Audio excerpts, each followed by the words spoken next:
Você sabia que água em excesso pode fazer mal à saúde?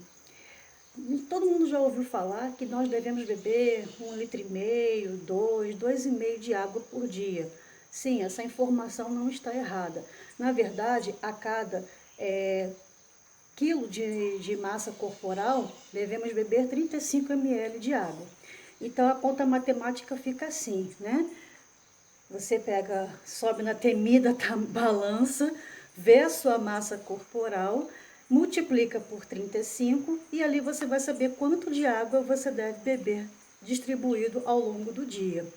E sim, beber água em excesso faz mal, porque pode provocar o desequilíbrio na concentração de eletrólitos no sangue, principalmente o sódio, e causar ali, né, provocar a hiponatremia, que é a queda do nível de sódio no sangue, né, e pode levar a situações muito graves como a intoxicação pela água. Então fica comigo até o final desse vídeo que você vai descobrir, né, sobre a água, que é o assunto da nossa videoaula de hoje, e ainda tem uma presença, né, de um convidado ilustre no final. Então vem estudar com a mim.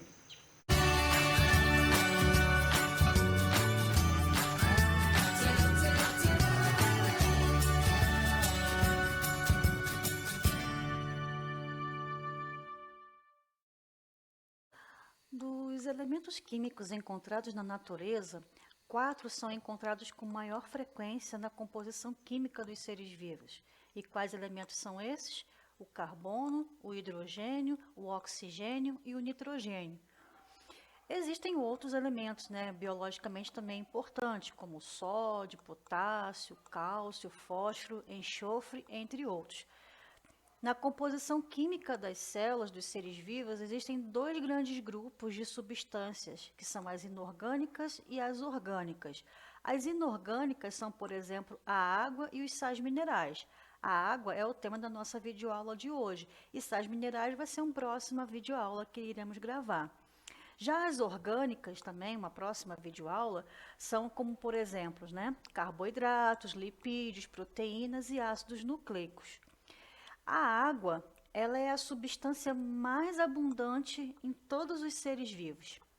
Nos seres humanos, como você pode ver aí na figura, 70% da sua massa é água. Então a proporção varia, de uma espécie para outra. E também a distribuição nos órgãos também, tem uma pequena variação. Mas tirando uma média, no total, 70% do nosso corpo é água. Mas existem outros, indivíduos, outros organismos que têm uma porcentagem de água muito maior, como por exemplo os quinidários, não é à toa que ele é conhecido como, água viva. 99% dele é água. E um vegetal, por exemplo, como o tomate, 95% dele é água.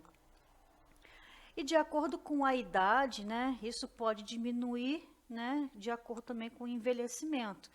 Então você vê, um bebezinho, ele tem mais água no seu corpo do que um idoso.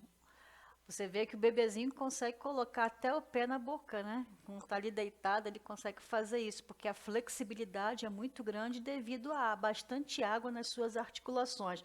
Agora vai o vovô tentar fazer isso, No mínimo ele vai ficar travado, coitado. Então, para nós, perdas maiores que 15% da massa de água já provoca desidratação. E desidratação é algo, que é preocupante no nosso organismo. Pode provocar vários problemas aí, como a diminuição do volume do líquido circulante no nosso corpo, que inclusive é o sangue. Então, quanto mais água você beber, melhor sua pele fica até mais bonita, Ela agradece isso, menos ruguinhas vão aparecer com mais frequência e também, as suas articulações vão estar mais lubrificadas, o sangue vai estar com maior volume. Tudo isso é benéfico para o nosso corpo. Então, quanto mais água ingerirmos, melhor. Falando agora um pouquinho sobre a estrutura da água, Todo mundo sabe que a fórmula da água é H2O. Então, a molécula de água, ela é composta por dois átomos de hidrogênio, aqui na figura está mostrando em cinza, E um de oxigênio, que está aqui em vermelhinho. Com a estrutura angular, sendo considerada uma molécula polar.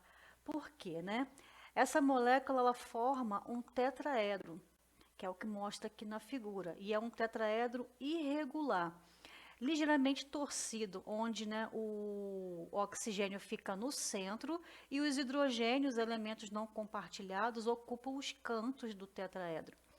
A distância entre esses dois, né, hidrogênio possui uma angulação aproximadamente aí de 105 graus, que é 104,45 graus, quase 105.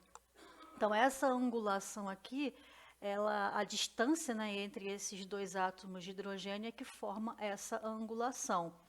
Então, as interações entre as moléculas de água são do tipo de ligações de hidrogênio, que é a ligação das moléculas de água uma com as outras, formando ligação ou também conhecida como ponte de hidrogênio.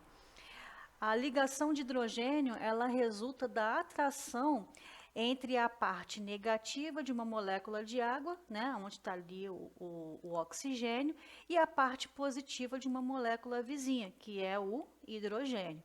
Então, devido a essa grande quantidade aí de ligações de hidrogênio, no gelo faz com que essa molécula tenha um alto ponto de fusão e também vaporização. Então é necessário muito calor para derreter e evaporar, né, respectivamente, desmanchar essas ligações de hidrogênio. E pela coesão da água, por manter, né, essas moléculas ligadas uma entre as outras.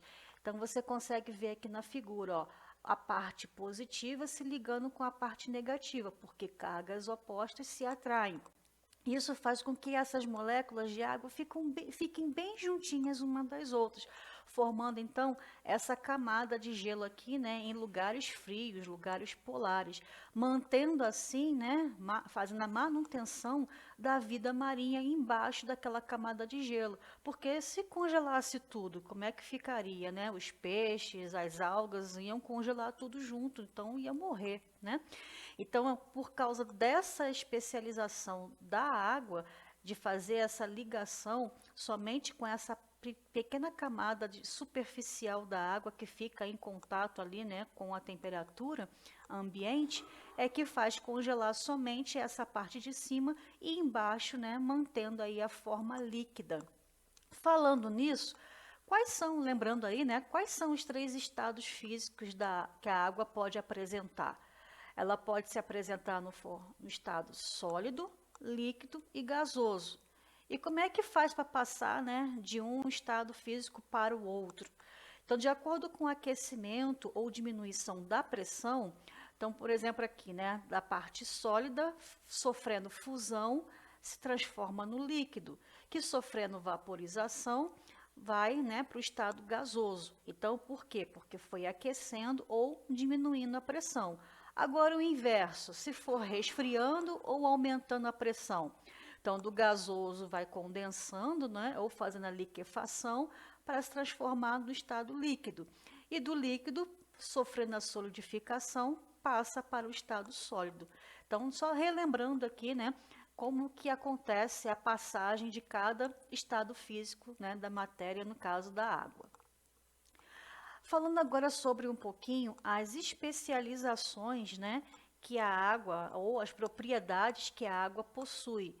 Quem aqui já ouviu falar, né, que a água é o solvente universal? Você já deve ter ouvido isso em algum momento, né? Então, a água ela é um solvente universal e fundamental para as reações químicas dos seres vivos. Ela é o principal meio de transporte de substância das células entre as células, nos tecidos, nos organismos, né? Então, de célula para tecido e também para os órgãos. Então, além disso, tem um importante papel de controle de manutenção da temperatura e também funcionamento correto das reações metabólicas. Então, a água, ela é um solvente universal, mas ela não dissolve, vamos dizer assim, qualquer substância, qualquer soluto. Não, ela vai solubilizar coisas que são semelhantes a ela, ou seja, que sejam polares igual a ela. A água é uma substância polar, então ela só vai dissolver também substâncias polares. Então, quando eu tenho aqui um soluto e eu coloco ali no solvente, que é a água, Então, ele vai, né, se for compatível ali, ou seja, se for polar os dois, vai fazer uma solução. Então, esse soluto vai se dissolver no solvente e formar ali uma solução. Então, devido à sua formação angular e à polaridade da água, é que ela tem, né, esse poder de ser o solvente universal. E é classificado de duas formas. Nós temos as ligações, né, que podem ser hidrófilas, que são aquelas substâncias que são dissolvidas na água devido à sua afinidade polar. Um grande exemplo que nós temos aí é a água e o sal. Então, a água se comporta como um solvente e o sal se comporta como um soluto. Vou dar uma caneta aqui para ilustrar isso melhor para vocês. Olha só. Lembra como é que é a fórmula da água? H2O, né? Então, o hidrogênio ele é levemente positivo e o oxigênio ele é levemente negativo. E qual é a fórmula do sal, né? É o Na, que é o sódio, né? Cl, que é o cloro. O sódio ele é levemente positivo e o cloro ele é levemente negativo. Então você vê ali as cargas, né, as polaridades dessas substâncias, a substância polar com outra substância polar. Então quando as duas estão ali juntas, né, o positivo ali da água vai se combinar com o negativo aqui do cloro. E o oxigênio ali negativo vai se combinar ali com o sódio que é positivo. Por isso que eles conseguem fazer essa combinação. Então, quando eu pego o soluto, que é o sal, e coloco na água, que é o solvente, eu consigo misturar os dois, né, e formar ali uma solução. Mas tem substâncias que a gente não consegue, né, misturar, que são as classificadas hidrofóbicas, que elas não interagem com a água por serem substâncias apolares. Então, a água nós sabemos que é uma substância polar. O óleo, por exemplo, é apolar. Então, nesse caso aqui, a água não vai conseguir fazer a dissolução do óleo, né? Então, por isso que ela é o solvente universal, mas se for substância semelhante a ela. Caso contrário, não consegue fazer essa interação, essa solubilização, ok? A água também, ela participa das reações químicas, né? Ela pode tanto se comportar como reagente ou como produto. Então, eu peguei aqui duas reações químicas muito conhecidas na biologia, que é a fotossíntese e a respiração celular. Aqui em cima está a fórmula da fotossíntese. Então, a plantinha lá, né, quando ela quer fazer o seu carboidrato para se alimentar, ela vai ter ali, ó, 12 moléculas de água, que ela absorve por onde? Pelas raízes. Ela também vai absorver ali pelos estômatos que ficam nas folhas, vai absorver ali o gás carbônico da atmosfera, então vai precisar de 6 moléculas de carbono, vai absorver também a luz solar, né, ali através das suas clorofilas. Então, misturando tudo isso aí, vai formar o carboidrato, né, que mais conhecido aí é a glicose, com a fórmula C6H12O6. Também vai disponibilizar oxigênio para a atmosfera, oxigênio esse que a gente também está respirando, né, se aproveitando dessa reação química aí. E olha a água aqui também, né? Então a água ela estava aqui tanto como reagente, como também como produto. Essa fórmula aqui de baixo é da respiração celular. Então pegamos ali o próprio carboidrato, ó, que a plantinha ali forneceu, mais 6 moléculas, né, de oxigênio, com a utilização de energia através de ATP, eu posso fazer ali a geração de 6 moléculas de gás carbônico e 6 moléculas de água. Então, a água aqui está, né, se transformando ali, né, como se fosse um produto. Então, na reação, né, química, ela pode se comportar tanto como reagente como produto. E isso pode acontecer em várias outras reações. Só peguei essas duas aqui como exemplo. Então, pode acontecer também as reações de hidrólise, que é a água, né, como reagente. Nós temos ali a saliva, por exemplo, na nossa digestão. Então, já começa a fazer a digestão aonde? Na boca. A saliva ela vai umedecer, né, o alimento para já começar a fazer ali a digestão e também lubrificar a garganta na hora de você engolir o alimento. E também pode acontecer a síntese por desidratação. Por exemplo, né, quando tem ali a ligação de vários aminoácidos, nós sabemos que o conjunto de vários aminoácidos forma uma proteína. Então, como é que esses aminoácidos se juntam, né, se unem para formar a proteína? Através dessa síntese por desidratação, que a água agora aqui vai funcionar também como um produto. Então, observe aqui, eu tenho o aminoácido 1 e o aminoácido 2. Então, você vê ali, ó, que desse aminoácido 1, eu retirei ali um oxigênio com um hidrogênio, que é uma hidroxila, e se uniu aqui com um hidrogênio aqui, ó, desse aminoácido 2, formando ali uma molécula de água, que perdeu, por isso desidratação. Dessa perda, aconteceu a união ali desses aminoácidos, formando uma ligação peptídica. Então, para ligar dois aminoácidos, foi necessário retirar uma molécula de água.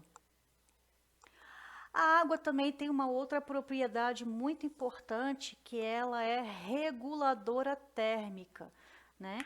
Então, o calor específico é a quantidade de calor necessária para que cada grama de uma substância sofra uma variação de temperatura, correspondente, né, a 1 grau. Então, por isso nós chamamos de um alto calor específico. Então, com a capacidade de calor que está relacionada a um corpo com uma massa determinada, o mais correto de se falar sobre a água é sobre o seu valor, né, o seu calor específico. A água tem calor específico de 1 caloria por grama em cada grau Celsius, o que significa que há mudança de 1 grau Celsius. Então, fazendo aí, né, da água um excelente isolante térmico, protegendo da perda da temperatura de um meio para o outro. Mesmo com mudanças bruscas de temperatura no ambiente, o organismo mantém, né, ali a sua estabilidade, a temperatura interna, né? Por quê? Porque ele tem uma grande quantidade de água dentro dele. Como a gente viu, né, no nosso corpo, 70% da nossa massa é água. Então, para que a água possa, né, mudar a sua temperatura, por exemplo, o ponto de fusão da água é 0 graus, é quando ela pode, né, mudar ali do estado líquido para o estado sólido, como a gente já viu anteriormente. Assim também como o ponto de ebulição é atingir a temperatura de 100 graus Celsius, como ela vai passar ali, né, do estado líquido para o gasoso.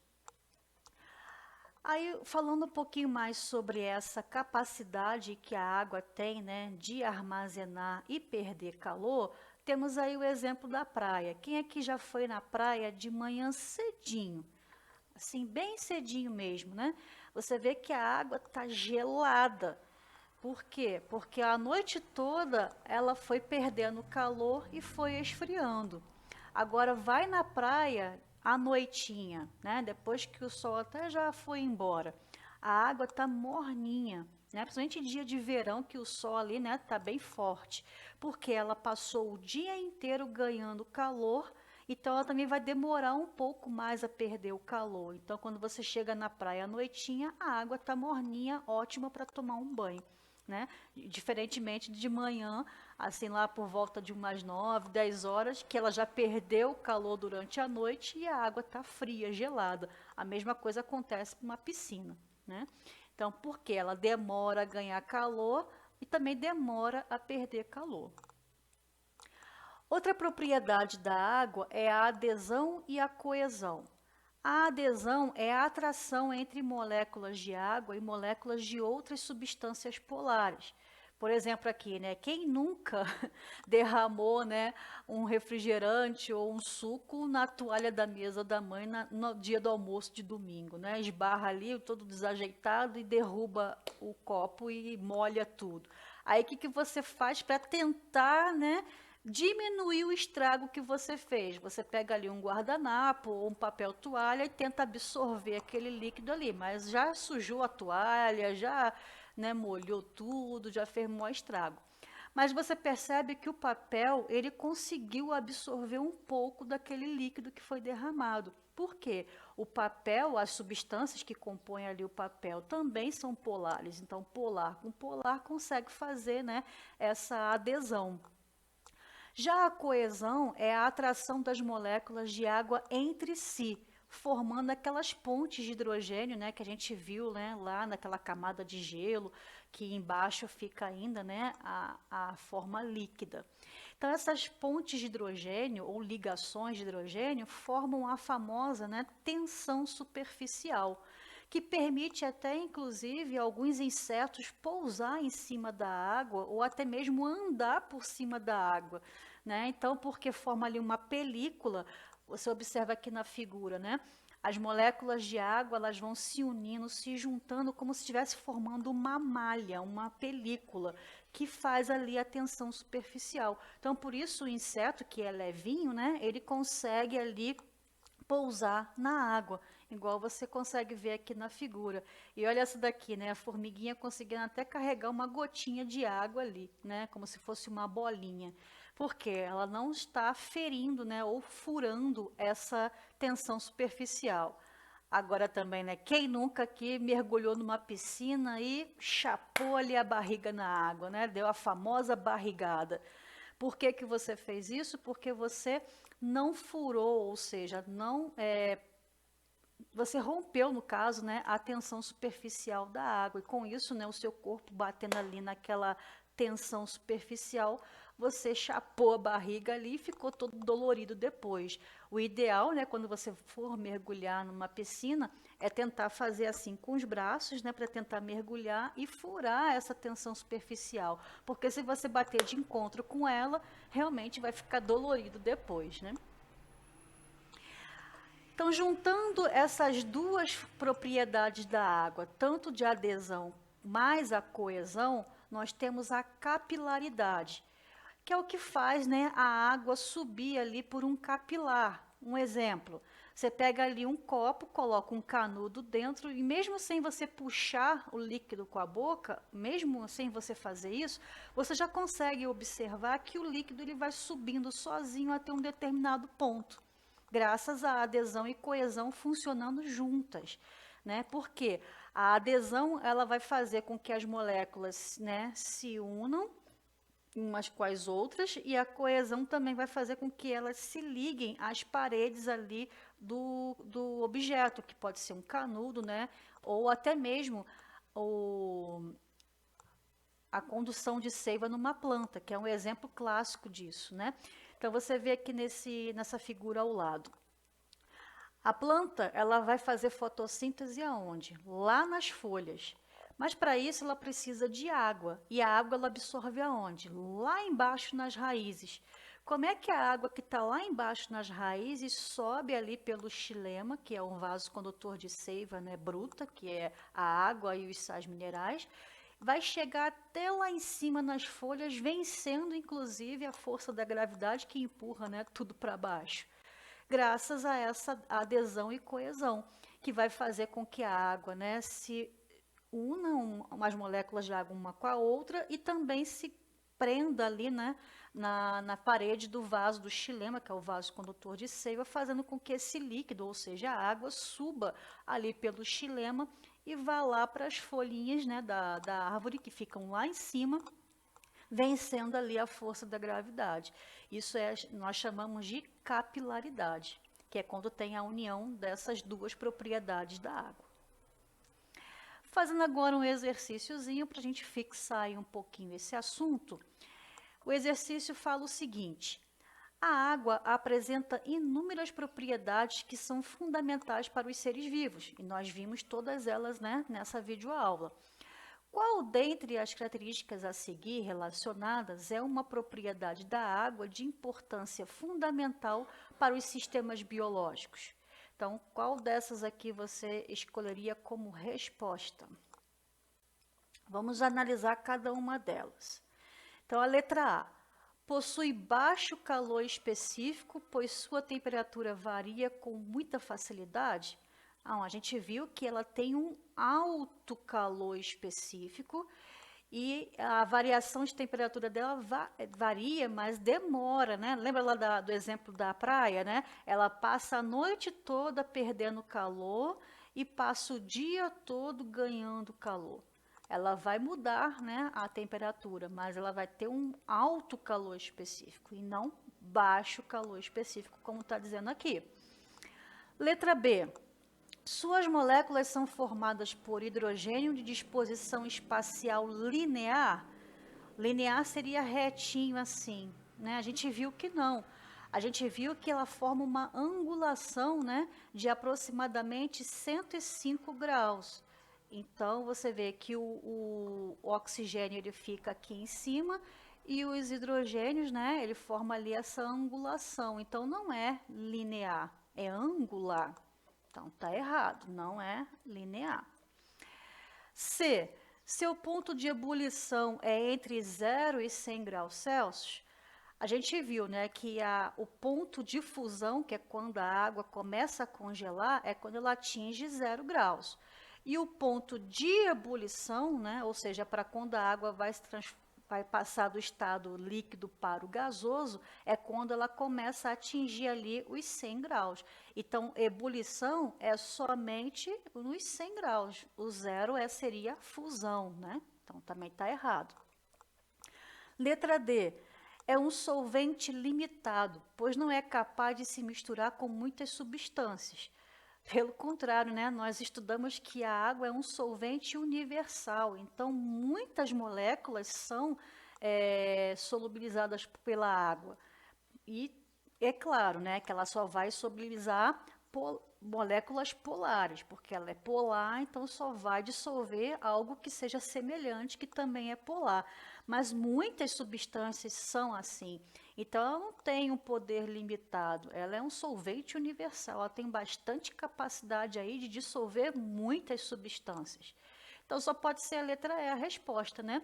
Possui alta capacidade térmica e é solvente de muitas substâncias. Sim, então a resposta correta para essa questão, para esse exercício, é a letra E.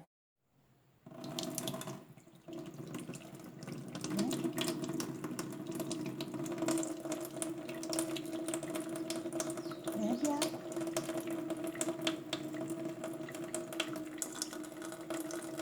Isso. Bebe bastante água. A água ajuda a hidratar o corpo. Olha lá você na câmera. Tá vendo? É o Sassá. É, Sassá. É, Sassá.